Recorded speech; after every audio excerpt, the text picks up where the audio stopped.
Oke, bismillahirrahmanirrahim. Assalamualaikum warahmatullahi wabarakatuh. Perkenalkan, nama saya Jabu Harotul Nakiyah dengan NIM 1912173, kelas PAI 6B. Baiklah, langsung saja. Di sini saya akan menjelaskan materi tentang Al-Quran dan keistimewaannya. Nah, baiklah. Yang pertama, periodisasi turunnya Al-Quran. Para ulama ulum Al-Quran membagi sejarah turunnya Al-Quran dalam dua periode. Periode yang pertama sebelum hijrah dan yang kedua sesudah hijrah. Ayat-ayat yang turun pada periode pertama dinamai ayat-ayat Makkiyah dan ayat-ayat yang turun pada periode kedua dinamai ayat-ayat Madaniyah.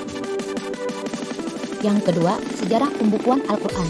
Adapun sejumlah pembukuan kodifikasi Al-Quran dibagi ke dalam dua tahap, yaitu yang pertama Al-Quran pada masa Rasulullah SAW. Pada masa ini, Al-Quran diturunkan ayat demi ayat dan surah demi surah. Karena kefasihan dan keindahan bahasanya luar biasa, ia tersebar dengan cepat dan menakjubkan secara sembunyi-sembunyi dalam malam-malam yang gelap. Kaum muslimin datang mendekati rumah Nabi untuk mendengarkan ayat-ayat Al-Quran yang sedang beliau baca. Kaum muslimin juga bersungguh-sungguh dalam menghafal dan mempelajari Al-Quran, karena Nabi SAW diperintahkan untuk mengajarkan Al-Quran kepada mereka. Nah, yang kedua, Al-Quran pada masa Khulafah Rasyidin. Sesudah Rasulullah wafat, Ali bin Abi Thalib diam di rumahnya untuk menghimpun Al-Quran dalam satu mushaf menurut urutan turunnya. Yang ketiga, pengertian dan hakikat Al-Quran. Al-Quran menurut bahasa berasal dari kata qara'a yaqra'u Qur'ana, artinya bacaan atau yang dibaca.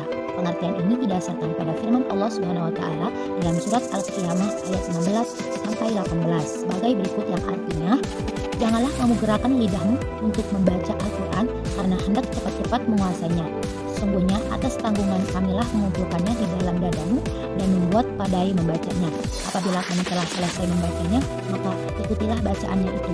Adapun menurut istilah, Al-Quran adalah kalam Allah yang diturunkan kepada Nabi Muhammad SAW sebagai mukjizatnya, dan bagi yang membacanya merupakan ibadah.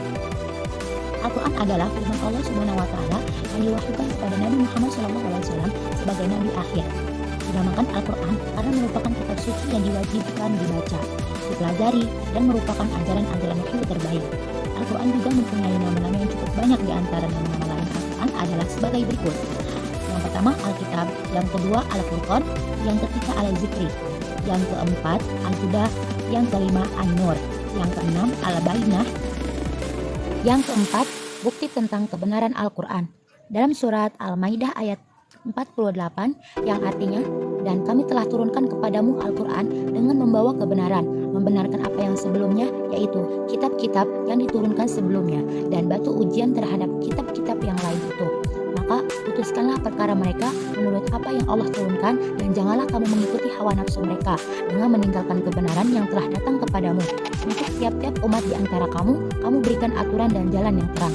Sekiranya Allah menghendaki, niscaya kamu dijadikannya satu umat saja. Tetapi Allah hendak menguji kamu terhadap pemberiannya kepadamu, maka berlomba-lombalah kamu berbuat kebajikan. Hanya kepada Allah lah kembalinya semuanya, lalu diberikan tahukannya kepadamu apa yang telah kamu perselisih itu. Ayat di atas menunjukkan adanya bukti kebenaran Al-Quran yang dikemukakan dalam tantangan yang sifatnya bertahap. Pertama, menantang siapa yang meragukannya untuk menyusun semacam Al-Quran secara keseluruh. Kedua, menantang mereka untuk menyusun 10 surah semacam Al-Quran. Seluruh Al-Quran berisi 140 surah. Ketiga, menantang mereka untuk menyusun satu surah saja semacam Al-Quran.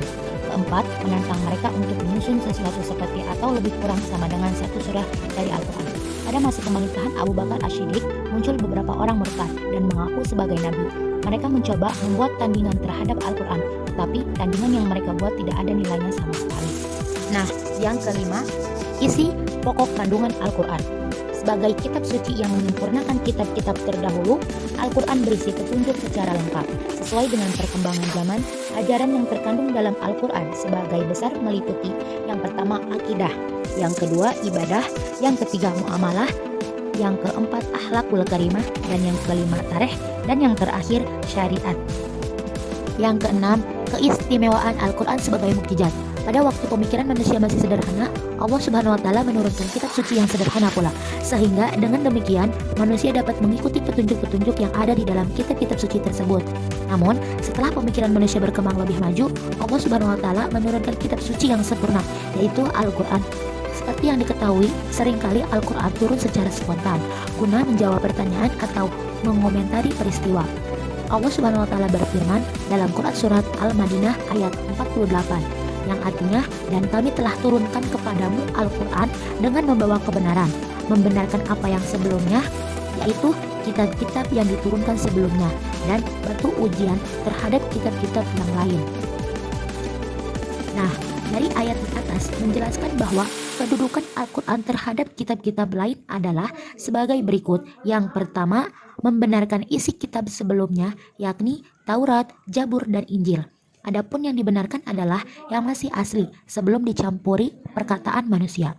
Al-Quran membenarkan isi-isi kitab sebelumnya karena inti ajaran dalam kitab tersebut sama dengan inti ajaran Al-Quran, yakni mengesahkan Allah Subhanahu wa taala. Yang kedua, menjadikan batu ujian. Maksudnya, apabila yang tersebut di dalam kitab-kitab yang terdahulu sesuai dengan Al-Quran, itu adalah benar. Sebaliknya, apabila yang tersebut itu tidak sesuai dengan Al-Quran, itu salah. Al-Quran dikatakan sebagai penyempurna karena memiliki kelebihan dari kitab-kitab suci sebelumnya. Kelebihan kitab suci Al-Quran daripada kitab suci yang lain adalah sebagai berikut. Yang pertama, dari segi keaslian Al-Quran. Yang kedua, dari segi isi kandungan Al-Quran. Yang ketiga, dari segi susunan bahasanya. Dan yang keempat, dari segi misi yang diemban. Nah, yang terakhir atau yang ketujuh, yaitu hikmah diturunkan Al-Quran. Sebelum Al-Quran diturunkan, masyarakat Arab hidup dalam kegelapan. Mereka juga disebut masyarakat jahiliyah karena tidak dapat memiliki petunjuk-petunjuk dengan benar. Mereka banyak menyimpang dari agama tauhid yang telah diajarkan nabi-nabi sebelumnya. Nah, setelah Nabi Muhammad SAW diutus oleh Allah Subhanahu wa taala untuk menyampaikan Al-Qur'an sebagai petunjuk hidup yang benar, sebagian mereka yang beriman dan sebagian ada yang menolaknya. Mereka yang semula menyembah berhala atau patung-patung, kemudian menyembah Allah Subhanahu wa taala dan maka mengikuti ajaran Islam. Dengan demikian, hikmah diturunkan Al-Qur'an adalah untuk menuntun manusia ke jalan yang benar agar selamat hidup di dunia dan di akhiratnya. Baik, mungkin ini yang bisa saya sampaikan. Kurang dan lebihnya mohon maaf. Akhirul kalam. Wassalamualaikum warahmatullahi wabarakatuh.